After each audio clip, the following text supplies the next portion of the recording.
Je vous donne le numéro de secrétariat 0041 76 638 16 71. Je reviens. 0041 76 638 16 71. Si vous voulez vous former pour le mariage, toutes les femmes célibataires, je vous attends là-bas. Bon, si vous voulez LEI aussi, appelez ce numéro-là. Non, n'appelez pas, envoyez des messages, on vous répond. Oui. Tu laisses comme ça, là. Peut-être que tu fais. Et puis tu parles fort, quand même. Je parle pas fort, là. Mais les poissons. Oh. Écoutez ça. Il y a une femme qui m'écrit. On va juste s'entrecauser. On va causer un tout petit peu, puis après je vais rentrer. Je vais aller me coucher. Bonjour, ma lady. Comment allez-vous? En fait, je suis une fille de Tatata, elle dit son pays. Elle dit, je suis arrivée en France il y a à peine 3 mois. Écris-moi ça, 3 mois, partagez. Oui, c'est ma fille. C'est une de mes filles qui est là. C'est ma fille. Je suis arrivée en France il y a à peine 3 mois. Il y a un monsieur du même pays que moi qui me fait la cour. Par contre, à peine commencé à me draguer, il ne parle que de grossesse et d'enfants. Je lui ai dit que ça ne marche pas comme ça. Il me dit que comme je suis en situation irrégulière, il faudrait qu'on fasse un enfant afin que je sois couverte. Je lui ai demandé si réellement il tenait à moi. Que s'il tient à moi, nous devons nous marier, nous devons faire le mariage. Lui me dit que ce n'est pas ce qu'il veut. Ce n'est pas du tout ça qu'il veut. Qu'il est à Paris, il vit dans un petit studio, il a déjà 2 enfants de mères différentes et il vit dans une chambre. Il vit dans une chambre. Quand je lui parle même de déménager car son studio n'est qu'un couloir, il me dit que c'est quand je vais lui faire un enfant qu'il va faire un effort pour trouver une grande maison.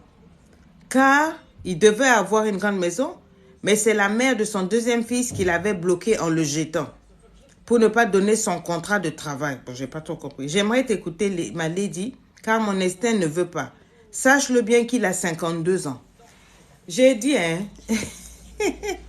Je sais pas comment vous raisonnez. Yes, she's going. On t'attend. Toi, un gars de 52 ans qui n'est pas posé. Un gars de 52 ans qui n'a aucun papier. Un gars de 52 ans qui ne travaille pas, qui habite dans un couloir.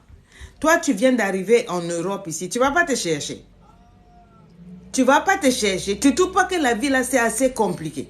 Tu ne trouves pas que... Merci Ben. Merci beaucoup pour les cadeaux. Merci à tous ceux qui m'ont mis les cadeaux pendant que je lisais. Tu ne trouves pas que ici là, c'est compliqué.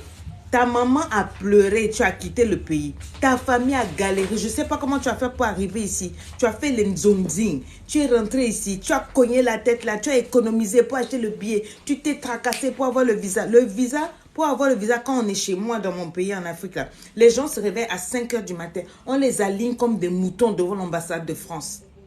Oui. On les aligne comme des bœufs devant l'ambassade de France. Comme des animaux. Ils sont là. Souvent, il y a des mamans enceintes. Il y a des femmes qui s'évanouissent là. Qui s'évanouissent. Est-ce que vous pouvez partager? Qui s'évanouissent. Des galères, ils font des malaises. Souvent de 5 h du matin pour être parmi les premiers. On va les recevoir à 11 h et même 11 h. Il faut voir comment on les traite. On sort, on dit ton nom. Tu peux avoir attendu pendant des heures. Ça, c'est des choses que j'ai vues. Moi, je n'ai pas fait ça. Je suis née en France, je connais pas.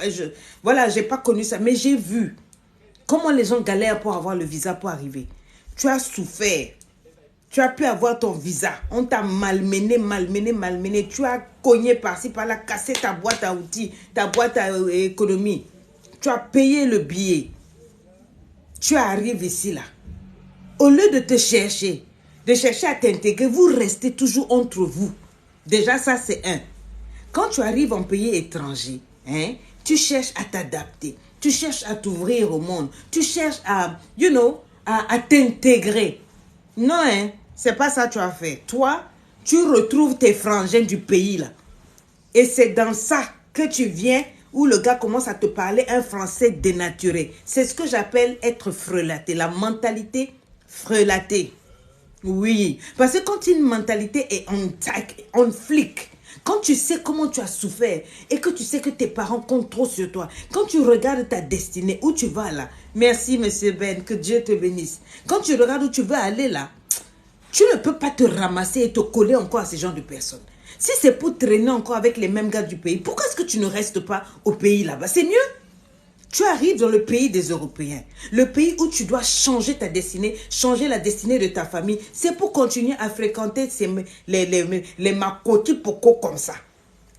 Mentalité frélatée, écris-moi ça. Quand je te dis de faire ressortir l'outrecuidance de ça, non, coach, tu m'emmènes trop loin. J'ai dit. Donc tu arrives ici, déjà il a eu 2 enfants, 2 mamans différentes. Oui, tu vas me dire, mais non, il n'a pas acheté, ce sont des choses qui arrivent. Oui. Donc, si je comprends bien, il va faire de toi la 3e. Tu ne sens pas que ça sent le pourri. Tu ne sens pas que... It doesn't seem fishy. Ça ne te semble pas... I don't know.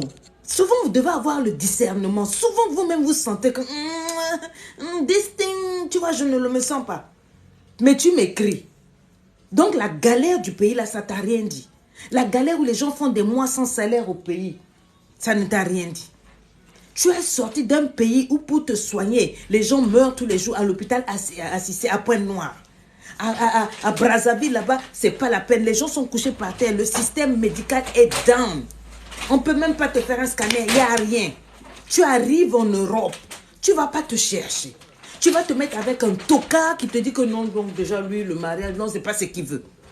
Vous rentrez en relation avec des hommes qui vous disent ce qu'ils veulent. Et toi, dans tout ça, ton éducation, tes valeurs, ça va où?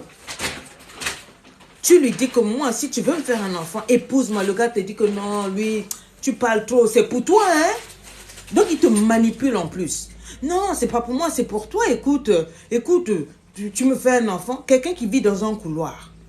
Genre, toi-même, tu n'as pas pitié de ta life, quoi. Donc, non, tu n'as pas pitié de ta life. Le gars, il vit dans un couloir. Quand on va vous parler comme ça, vous allez dire non, vraiment. Toi, tu enseignes à nos filles à être matérialiste à un moment. C'est pas être matérialiste, c'est être sage et intelligente. Oui. Quelqu'un qui se cherche, qui ne sait pas trouver, quelqu'un dont sa vie pèse sur lui-même, d'aller te prendre pour mettre sur moi-même ma vie. Aïe. Comme il t'a dit, tes papiers, tu n'as même pas. Donc, toi, tu n'es même pas encore stabilisé. Mais c'est normal. C'est normal. Il a déjà 2 enfants. Avec une femme. Avec 2 femmes, pardon. Différentes. 52 ans. Ça veut dire qu'il y a une pourriture qui se balade là. C'est une pourriture ambulante. Excusez-moi. C'est pas une question d'âge. Mais déjà, moi, pour moi, un homme à 30 ans, tu n'as rien fait de ta life. Mais tu fais quoi sur terre? Un homme, c'est pas comme une femme. À 30 ans, tu dois avoir au moins ton petit appartement, même si c'est studio, bien propre, bien. Et tu dois avoir, tu vois, tu as dû au moins te caser. 52 ans. À 52 ans, il cherche à faire enfant. Pour aller où? Voilà le genre de gens qui te gâtent. Les ralentisseurs de destinée. Aurore, tu peux me mettre le... Je veux dans un verre, s'il te plaît. Ça, là. Merci. Le jus de gingembre. Oui. Ça, c'est ce que j'appelle les ralentisseurs de destinée. Quand toi, ta vie, tu souffres, tu t'en vas soulever quelqu'un qui est un ralentisseur de destinée pour ajouter à ta vie. Tu n'as même pas pitié. Toi, ma grande. Il y a quelque chose qui ne va pas ou c'est comment? Après, quand vous parlez, non, on m'a maudit, c'est l'oncle du sorcier. Il n'y a pas d'oncle du sorcier, c'est vous-même. Vous ne pouvez pas vous asseoir toujours dans les émotions, en train de rechercher l'amour. L'amour d'un homme qui a 52 ans, qui a raté sa vie, ça, c'est les ratés, ça. Si tu veux. Je vais me la jouer un tout petit peu, why not? 52 ans. Il a 2 enfants, de mamans différentes. Il habite dans un couloir. On lui demande, mais tu ne travailles pas? Oh non, mon ex-femme, l'ex-maman de tout. Donc, il n'a épousé personne.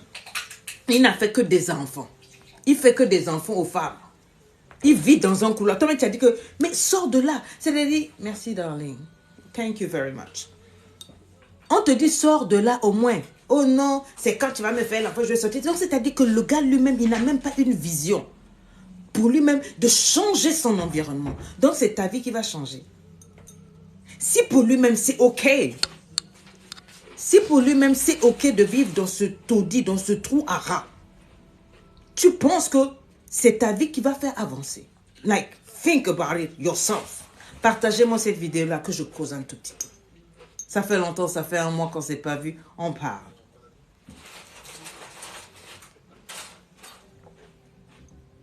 Parce que c'est de ça qu'il s'agit. Donc toi, la fille de ta mère, peut-être unique fille, l'espoir de toute une famille qui a pu sortir d'un pays en galère, d'un pays compliqué, tu viens retomber dans les bêtises. Quand elle m'a dit la nationalité, je les connais, ils sont nombreux ici. Là. Les beaux parleurs. Toujours bien habillés. Une grosse mallette, mais il n'y a que le manioc à l'intérieur. Hein? Tu le vois, il est bien sapé, la cravate attachée, là, il te danse le mot pacho correctement, là. Il a une marlette, hein? C'est le chikwang qui est dedans, avec le fumbois. Et tu vas fonctionner avec ça. Tu m'écris à moi, Lady Sonia, une femme qui parle de level up, de boss lady, de gentlewoman épanoui, de Inko Savannah. Une femme qui secoue toutes les femmes à avancer, à devenir les best des best. Et puis toi, tu viens me parler de quoi? Oh non, je veux t'entendre, mais t'es malade. Est-ce que ça, on a besoin de te parler? Tu as besoin d'une coach pour ça? Quoi? Vous là, depuis qu'il y a des coachs sur les réseaux sociaux, vous ne savez plus raisonner? Vous ne savez plus réfléchir par vous-même? Dieu ne vous a pas donné une intelligence, une intuition. Pour toute chose, il faut qu'un coach, un pasteur, un marabout, un guide spirituel vous dise, votre intuition, vous en avez fait quoi? Vous êtes incapable de prendre une décision pour vous-même dire, ça, c'est pas ma portion. This is not my portion. Ce n'est pas ma destinée. On peut être tocard à ce point-là. On peut ne pas aimer sa vie à ce point. Et tu m'écris à moi, tu veux que je te dise quoi? Mais vas-y. Fais-lui des triplés, tiens. Ne fais pas un, fais 3. Du coup, kabam, que Dieu te donne la fécondité. Fais 3 grosses et avec lui, vous allez avoir tous vos papiers, vous allez avoir toute une vie. Non, mais comment? Non, mais comment, quoi? Arrivé à un moment, vous aussi. Donc ça aussi, il faut qu'une coach vienne te dire. T'as pas de cerveau? Mais attendez, on est où là? Je suis dans quoi, comme dit l'autre juste, mais je suis dans quoi? Tu as quel âge, toi? Pour aller t'asseoir avec un ivrogne, parce que je les connais. Thank you, Deborah Guerrier. Oh, faites monter le mercure, là. Balancez plein de cœur et tous les cadeaux que vous me devez depuis 2 mois où on ne s'est pas vu. Non, mais c'est pas possible. Arrivé à un moment, il faut arrêter. Il faut dire j'arrête d'être ma boule. Dire j'arrête d'être une tocarde. Moi, j'ai pas le temps. Qui dit quoi? Ne jugez peut-être que les gens, quoi, hein, n'ont pas des parents. Naïma, on t'a pas parlé de moi. Sur ma page, on raconte pas des conneries, hein. T'as compris? Si t'as rien à dire, tu passes. Cette vidéo, elle te plaît pas, tu dégages. D'accord? Faut pas juger les gens. Tu crois que j'ai commencé à coacher aujourd'hui? Ça fait près de 15 ans que je parle. Et quand je passe, si ça ne te concerne pas, tu dégages. Parce qu'il y a d'autres personnes qui sont en train d'être édifiées. Le gars, il te dit clairement que lui, il ne veut pas mariage. Il veut enfant. Tu viens d'arriver. Ils sont là comme des terroristes, des kamikazes, en train de chercher qui est-ce qu'ils vont dévorer. Qui est-ce qu'ils vont bouffer la vie.